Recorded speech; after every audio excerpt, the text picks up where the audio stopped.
have to settle for the bronze.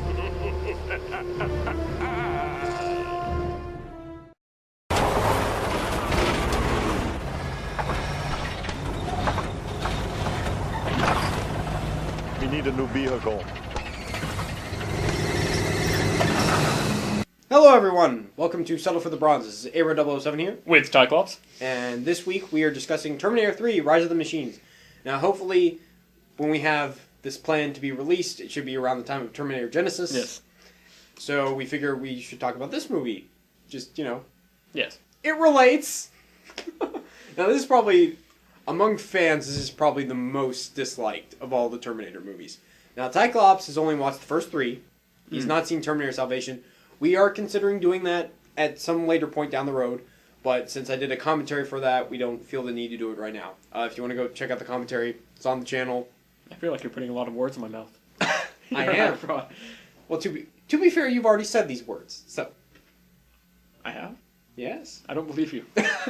How are they supposed to know? Alright, Tycoff, you're the scorekeeper. Just go ahead. Alright, so we've got a 6.4 on IMDb, a 70% critic score on Rotten Tomatoes, and a 47% audience score on Rotten Tomatoes, as well as a 66% Metacritic score on Rotten Tomatoes. And the reviewers were all hack frauds for this movie. Nobody came out in their worst, most pompous wording, style. I couldn't find a good one, and so for this week, A-Rud is the winner of worst reviewer of the bi-weekly whatever the crap I usually say. Thank you. I'm the king of the world. Speech. I'm the king of the world. Speech. Okay. Alright, let's go ahead and get into our thoughts of the movie. Specifically recommendations. Tycoff, take it. Okay. I'd recommend it if you're a fan of the Terminator franchise. You're looking at me weird, A-Rud. This is my turn. This is my time to speak. I won the award. But no, I enjoyed it for the most part. It's fairly mindless for a majority of it, but I like the ending, which obviously we'll get into after the spoiler spoiler wall comes down. I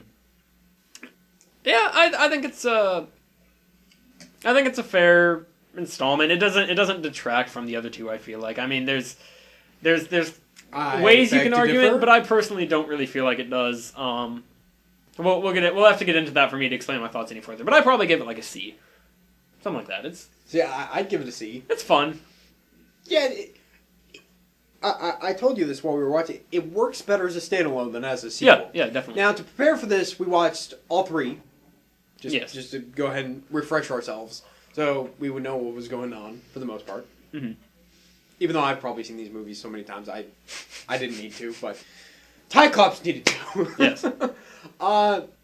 I probably wouldn't recommend it. Okay. To diehard Terminator fans, the first two is all you need. That's true. Salvation has a lot of fan service, but it is superfluous as well. This movie really is a waste of time. Except for the ending. Yeah. It just feels like more of the same, but even more bland. Yeah, because the first two, you always feel like they're advancing something about the overall universe and the plot and everything, and or just like the action scenes are more exciting. That too, and probably CGI. Yeah, I blame the CGI for that. We'll get into that. Early 2000 CGI. But I would also give it a C. I'm going to have to go with a no on this one. Unless you don't really have a whole lot of investment in the Terminator franchise, and you just go into it, well, it's a fun action movie. Yeah. That's pretty much the only people I can recommend it to. Because I've given this a lot of thought about like continuity issues and everything, and it's not worth your time. So... Alright, we have that out of the way. If you want to go watch it, I don't know why you would after what I just said, but... Because they only listen to you! Yeah. That's how it works around here, isn't it? I had the award this week.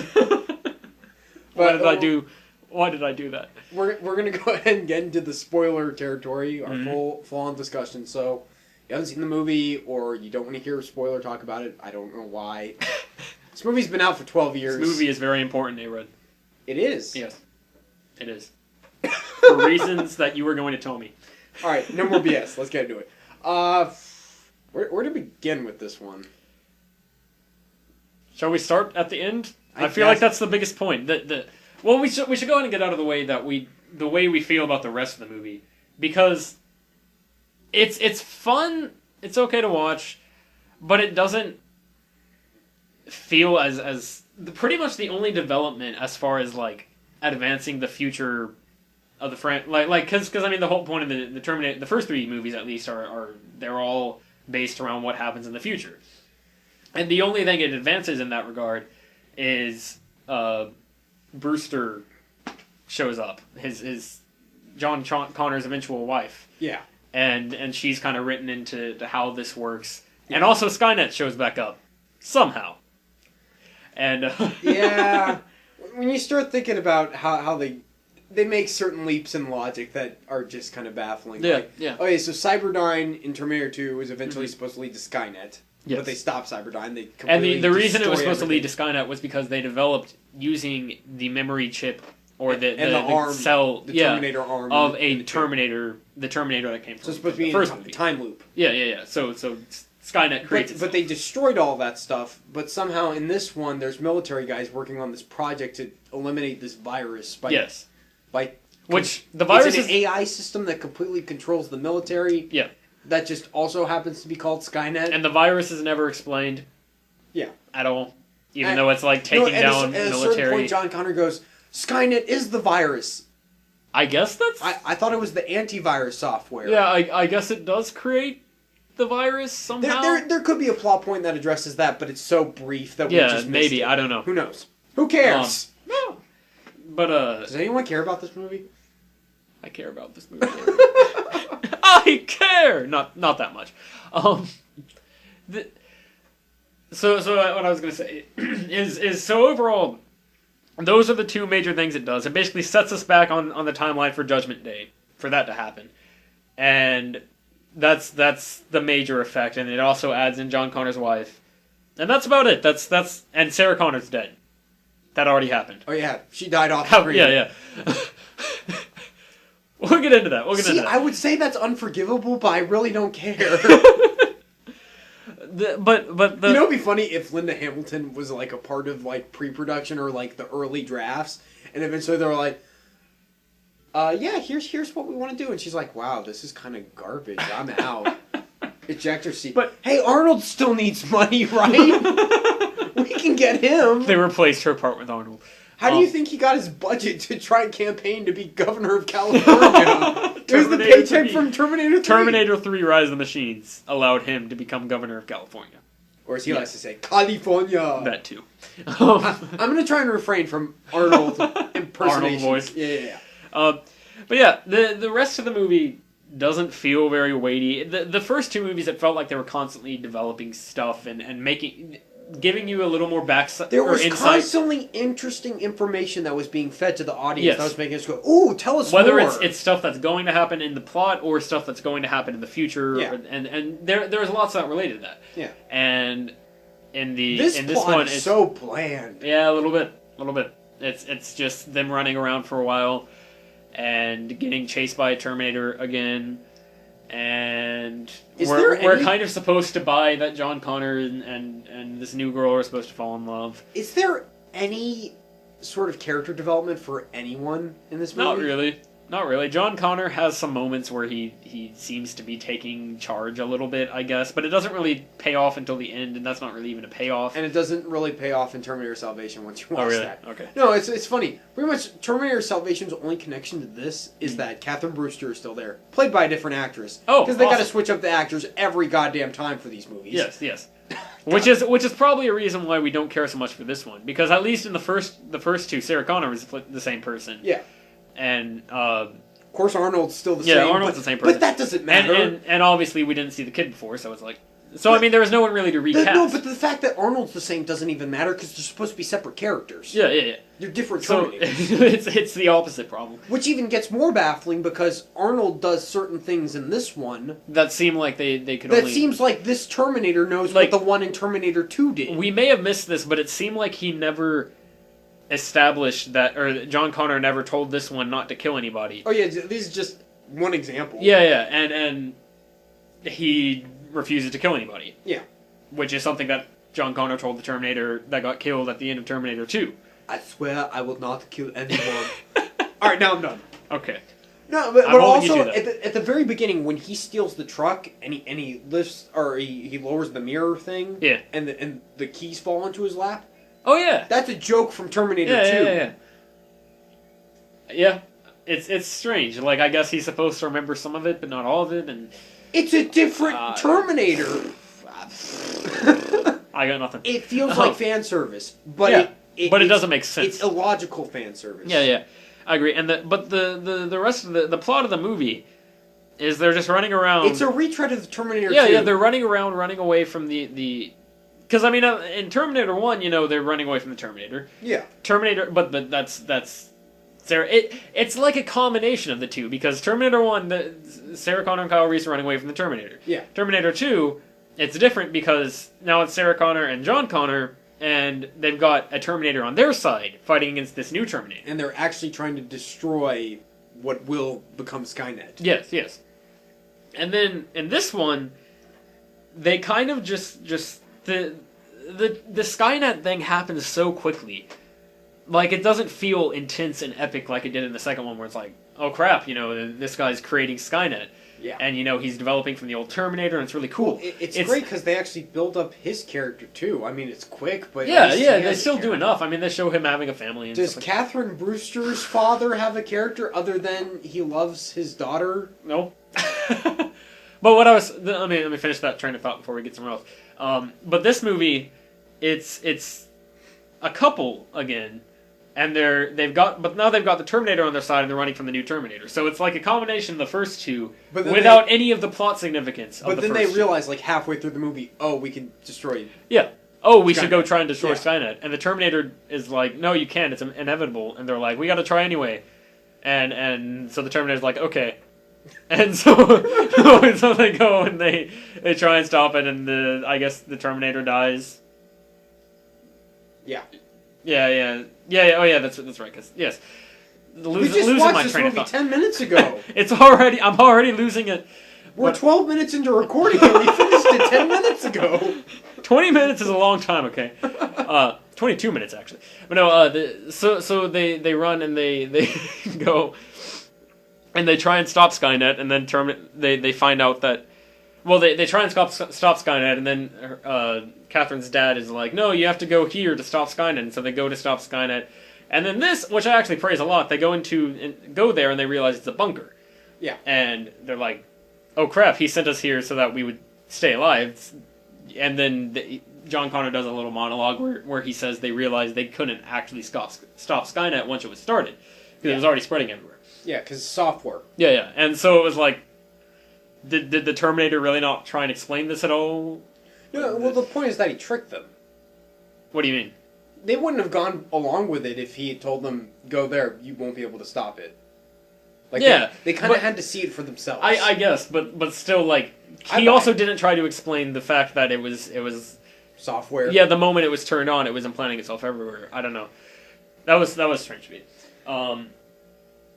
But yeah, my major praise for the movie, I was kind of like, okay, so they're running around from Terminators, and Terminators are fighting, and there's some bad CGI and there's some good CGI, and they're running around, and then eventually this happens, and once they hit the bunker, that was just like it kind of brought me last 5 minutes of the movie. Yeah, it jolted my interest in the movie a little bit, because they actually go with it. They hit in the bunker and Judgment Day happened. Yeah. And that's a really cool twist, because it's like, oh, normally they'd find some way to stop them at the last minute. Yeah. And it's like, oh, they actually... And there's the depressing moment when they're the people on the mic, they're like, can you tell us what's going on? Yeah. And they're getting bombed, and John Connor's just like, I can't do anything! John Connor's like, no. Pretty much. And that's...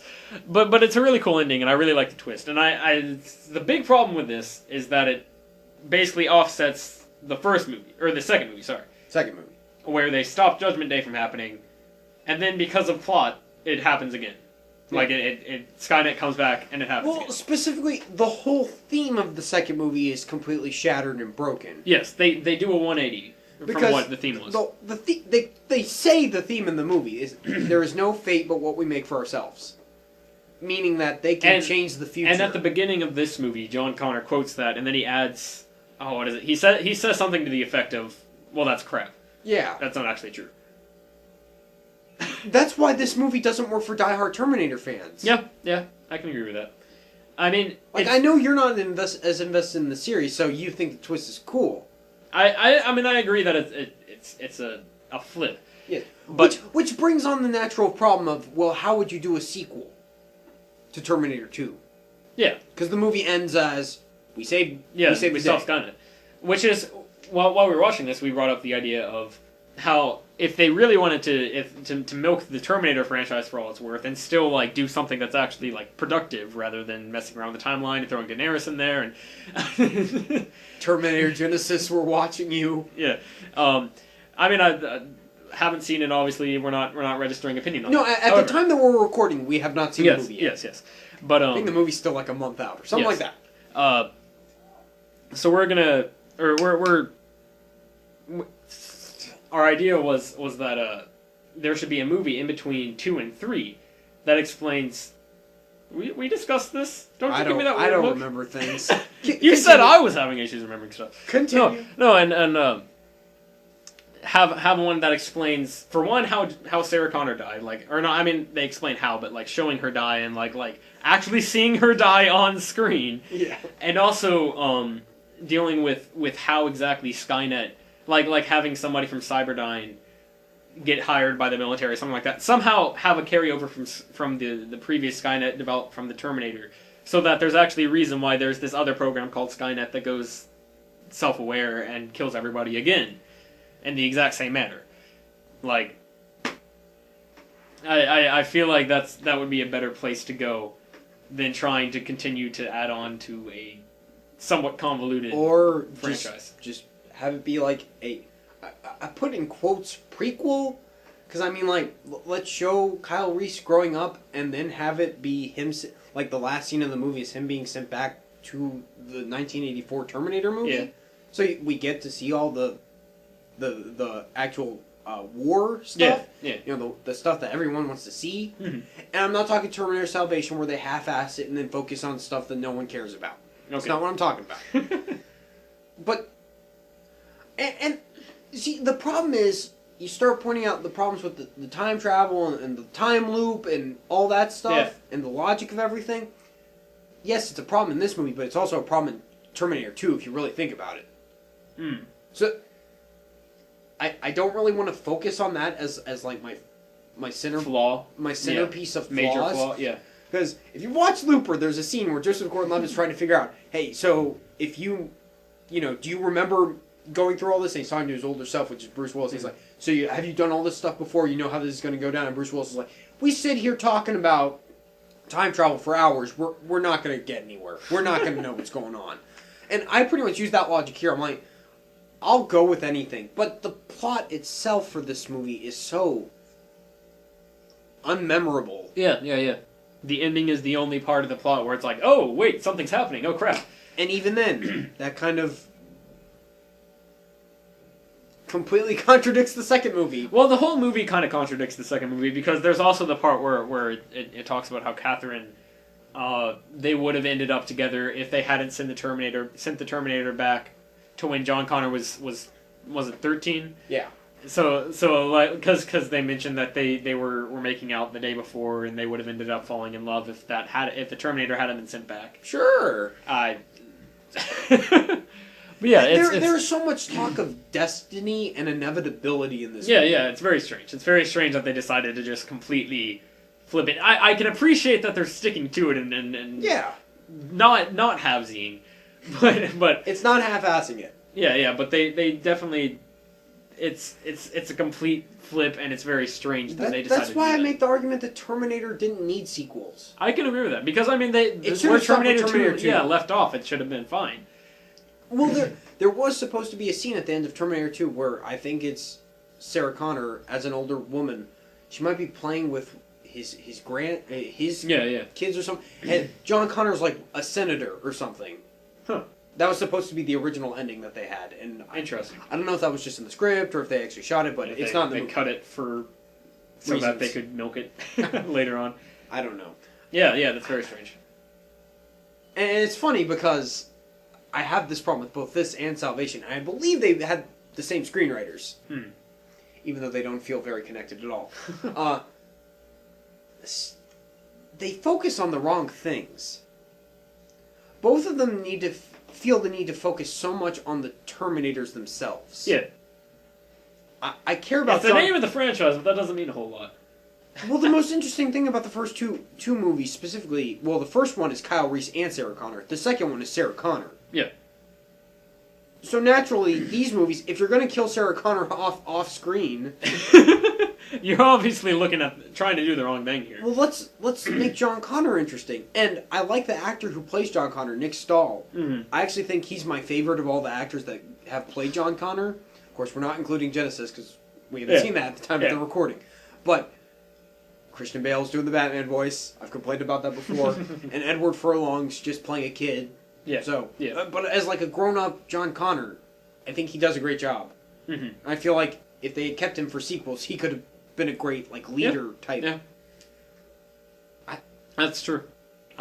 There's so much potential to expand his character because there's such big talk of him in the first and second movies. Like, oh, he's supposed to be a great leader and everything. Yeah, I wish we would have seen a little more because like in if you're gonna take this direction and be like, no, Judgment Day's still happening, well, have it be about John Connor has to accept that. Yeah. And keeps moving forward. And they only really do that with the last 5 minutes of the movie. Yeah. That's all. I mean, two, you can buy that the kid is special and like is a little like ahead of his time because like I mean they bring up a lot how he was traveling around with his mom and his mom was going to do all these things and training him and stuff. And he's good at computer hacking. Yeah, he's good at he does all this clever stuff, and he just knows how to do a lot of things. And in this one, it's kind of like he's there.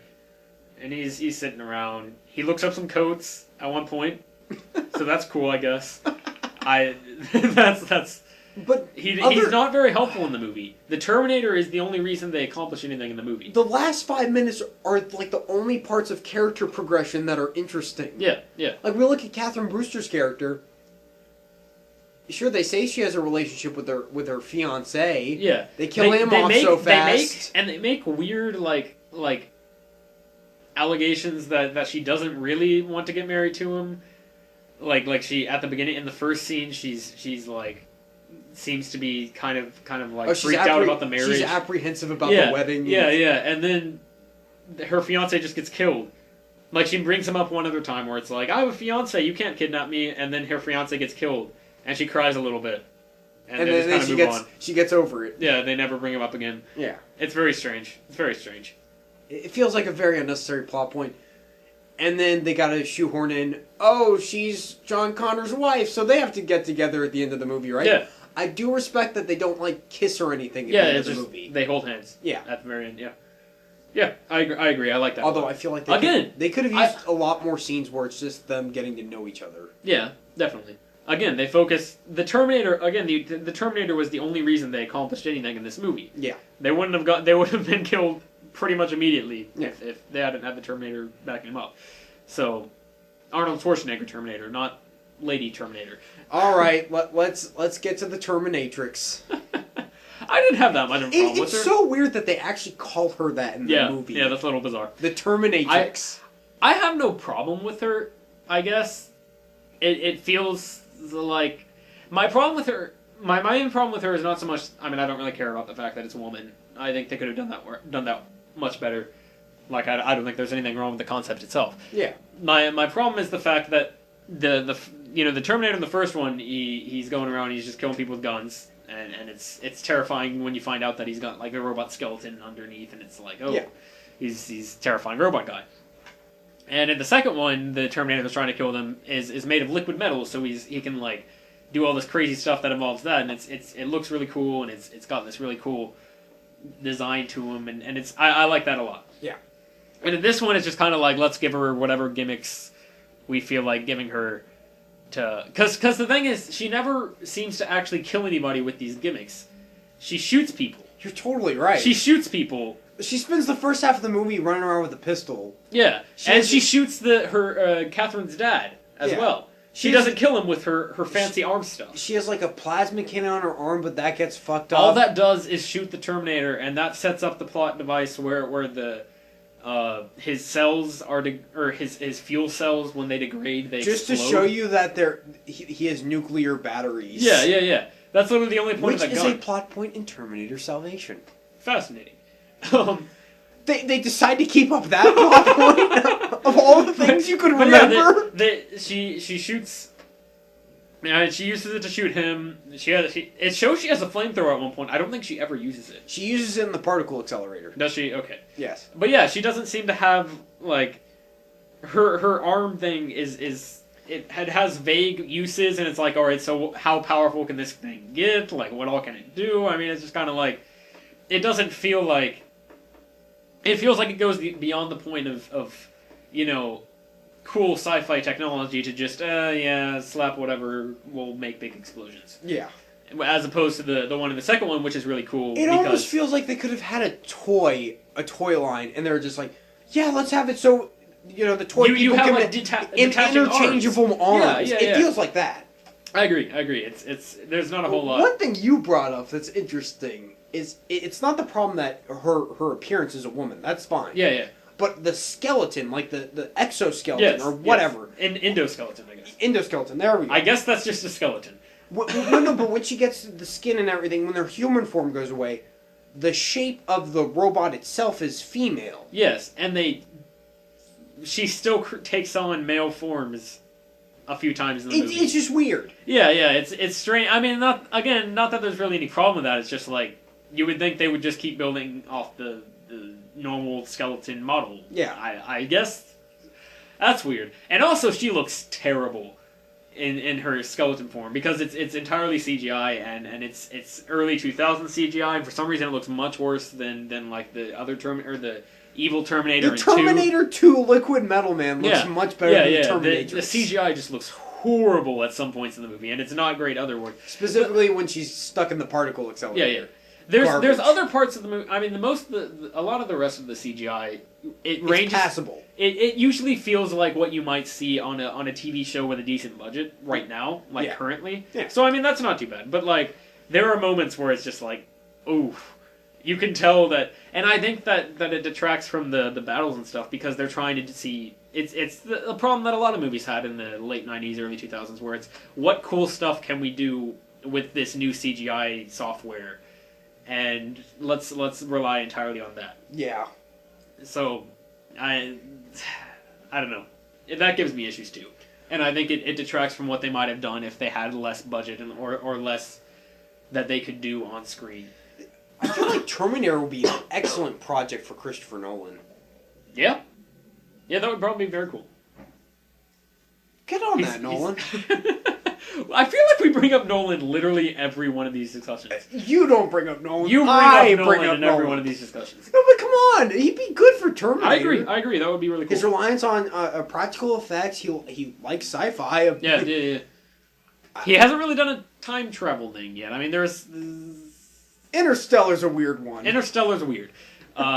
Yeah, go watch that, because that's a cool movie.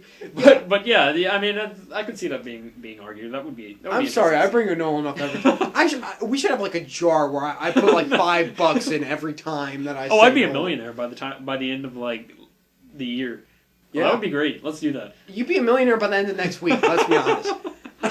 Now, one last thing I want to bring up before we wrap up. I guess the only other thing we should focus on that I know a lot of Terminator-specific people have gripes with is the humor. Yeah. Some of the humor, it feels right. It's genuinely funny. A lot of once it hit by about halfway through the movie, I felt any like humorous moments, I felt like they worked fine. Yeah, I'm thinking like the right after they go to the funeral home, which I like how Dr. Silverman shows up again. Yeah, that was nice and funny. Yeah, but they have the big the chase where they're in the that goes on for a little too long. Yeah, but they're in the car with the with all the guns and stuff. Yeah, and like the top half of the car gets taken off, but they're able to escape the Terminatrix, and then Arnold just responds with, "We need a new vehicle." And the look on their faces when they look at him, it's funny. Yeah, I know, it's great. This is actually really interesting to me, and it's actually something I kind of like, even though it's not really that important or significant to the movie. Is that it doesn't it changes tone a little bit, like from the beginning to the end, in a very not noticeable way. Like it just kind of slides, and that's something that I think is really interesting because like the beginning. The Arnold comes out and he goes into a gay bar. Yeah, like and it's an all. I guess it's because I don't know, strip club of some sort. I think it's supposed to be like a gay strip club, but it's the women's night. Yes. So they show up and they're watching the guy strip. Yeah. And you know, there's the whole talk to the hand gag, which does not work for me at all. That's weird. And then he says it later when he goes to the gas station. He's like, "Talk to the hand." Yeah. It does not work for me. That's a little odd. But I don't know, because it starts off with that, and that's kind of I actually kind of think that's a little. Just the situation is funny because they show up naked, and it's like, oh, let's I mean, think about the second movie. He walks out in the leather jacket or anything. They play bad to the bone. Yeah. Like that's supposed to be comical. Yeah. It's a funny little... Of course, in this one, he walks out, they're playing Macho Man, and he puts on the Elton John glasses. And then which is great, because then he throws them off me. I find that funny. I think that's a good one. Yeah.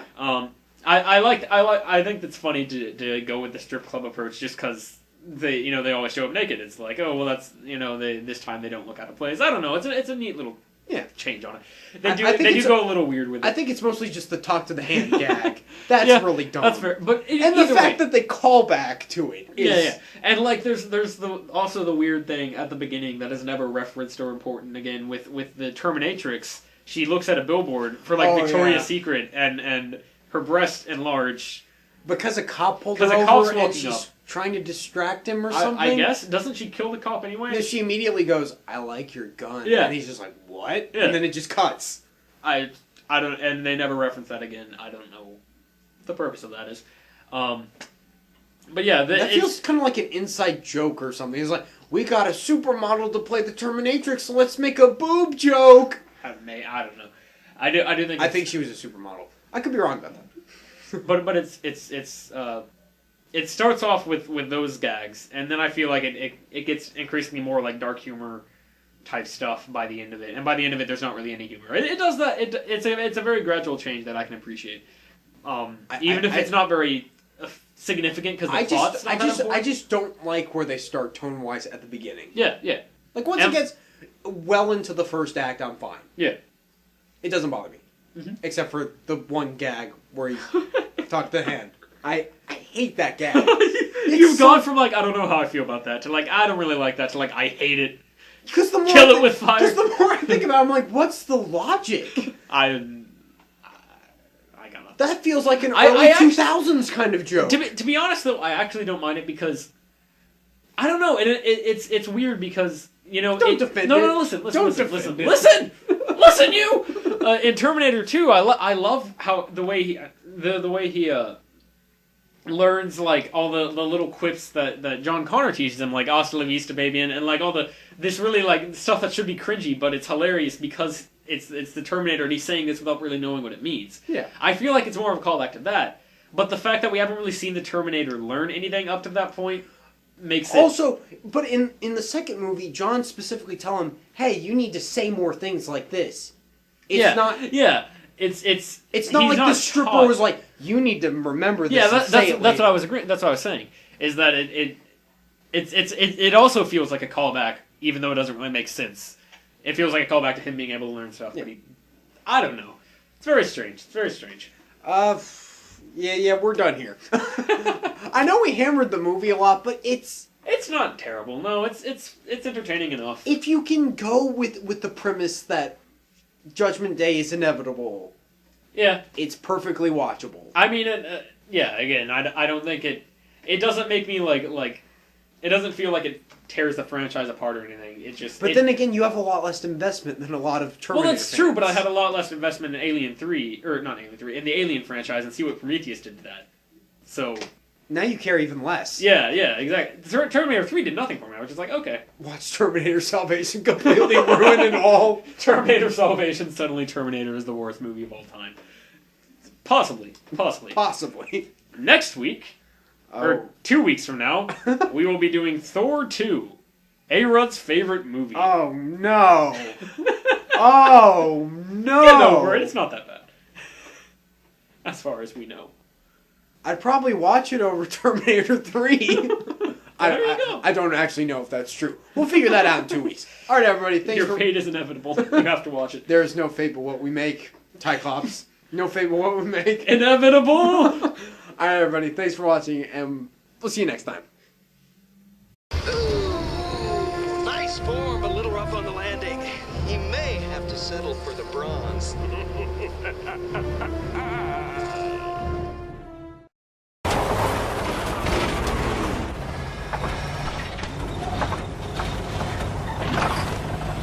We need a new vehicle.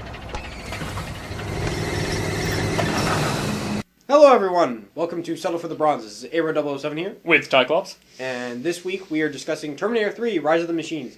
Now, hopefully, when we have this plan to be released, it should be around the time of Terminator Genesis. Yes. So we figure we should talk about this movie. Just, Yes. it relates. Now, this is probably, among fans, this is probably the most disliked of all the Terminator movies. Now, Tyclops has only watched the first three. He's not seen Terminator Salvation. We are considering doing that at some later point down the road, but since I did a commentary for that, we don't feel the need to do it right now. If you want to go check out the commentary, it's on the channel. I feel like you're putting a lot of words in my mouth. I am. Well, to be fair, you've already said these words, so. I have? Yes. I don't believe you. How are they supposed to know? All right, Tyclops, you're the scorekeeper. Just go ahead. All right, so we've got a 6.4 on IMDb, a 70% critic score on Rotten Tomatoes, and a 47% audience score on Rotten Tomatoes. As well, I have to get into that for me to explain my thoughts any further, but I'd probably give it like a C. Something like that. So, yeah, I'd give it a C. It's fun. Yeah, I told you this while we were watching. It works better as a standalone than as a sequel. Yeah, definitely. Now, to prepare for this, we watched all three. Just to go ahead and refresh ourselves, so we would know what was going on for the most part. Mm-hmm. Even though I've probably seen these movies so many times, I didn't need to, but Tyclops needed to. Yes. I probably wouldn't recommend it. Okay. To diehard Terminator fans, the first two is all you need. That's true. Salvation has a lot of fan service, but it is superfluous as well. This movie really is a waste of time. Except for the ending. Yeah. It just feels like more of the same, but even more bland. Yeah, because the first two, you always feel like they're advancing something about the overall universe and the plot and everything, and or just like the action scenes are more exciting. That too, and probably CGI. Yeah, I blame the CGI for that. We'll get into that. Early 2000 CGI, but I would also give it a C. I'm gonna have to go with a no on this one, unless you don't really have a whole lot of investment in the Terminator franchise, and you just go into it. Well, it's a fun action movie. Yeah. That's pretty much. Well, as a 66% Metacritic score on Rotten Tomatoes, and the reviewers were all hack frauds for this movie. Nobody came out in their worst, most pompous wording, style. I couldn't find a good one, and so for this week, A-Rud is the winner of worst reviewer of the bi-weekly whatever the crap I usually say. Thank you. I'm the king of the world. Speech. I'm the king of the world. Speech. All right, let's go ahead and get into our thoughts of the movie. Specifically, recommendations. Tyclops, take it. Okay. I'd recommend it if you're a fan of the Terminator franchise. You're looking at me weird, A-Rud. This is my turn. This is my time to speak. I won the award. But no, I enjoyed it for the most part. It's fairly mindless for a majority of it, but I like the ending, which obviously we will get into after the spoiler zone. The spoiler wall comes down. Yeah, I think it's a fair installment. It doesn't detract from the other two. I feel like. I mean, there's ways you can argue it, but I personally don't really feel like it does. We'll get it. Well, John Connor's eventual wife. Yeah. And she's kind of written into how this works, and also Skynet shows back up somehow. And yeah, when you start thinking about how they they make certain leaps in logic that are just kind of baffling. Yeah, Like, yeah. okay, so Cyberdyne in Terminator 2 was eventually supposed to lead to Skynet. Yes. But they stopped Cyberdyne. They And completely the reason it was destroy supposed to lead to everything. Skynet was because they developed using the memory chip or the arm, cell the Terminator arm of in a the Terminator, the Terminator that came from So it's supposed to be the in first a movie. time loop. Yeah. So Skynet creates But itself. they destroyed all that stuff. But somehow in this one, there's military guys working on this project to eliminate this virus. Yes. By Which the virus it's an is AI system that completely controls the military. Yeah. That just also happens to be called Skynet. and the virus is never explained. Yeah. At all. Even And- though it's like taking down at a certain military. point, John Connor goes, "Skynet is the virus." I guess that's I thought it was the antivirus software. yeah. I guess it does create the virus somehow. There could be a plot point that addresses that, but it's so brief that we yeah, just missed maybe it. I don't know. Who knows? Who cares? No. But Does anyone care about this movie? I care about this movie. I care. Not that much. So It's the only people I can recommend it to. Because I've given this a lot of thought about like continuity issues and everything. It's not worth your time. So, all right, we have that out of the way. If you want to go watch it, I don't know why you would after what I just said, but because they only listen to you. yeah, That's how it works around here, isn't it? I had the award this week. Why did I do that? We're gonna go ahead and get into the spoiler territory, our full on discussion. So, if you haven't seen the movie or you don't want to hear a spoiler talk about it, I don't know why. This movie's been out for 12 years. This movie is very important, A-Rod. It is. Yes, it is. For reasons that you were going to tell me. All right, no more BS. Let's get into it. Where to begin with this one? Shall we start at the end? I I feel guess. like that's the biggest point. Well, we should go ahead and get out of the way the way we feel about the rest of the movie, because it's fun. It's okay to watch, but it doesn't feel as pretty much the only development as far as like advancing the future of the because I mean the whole point of the Terminator, the first three movies at least are they're all based around what happens in the future, and the only thing it advances in that regard is Brewster shows up. His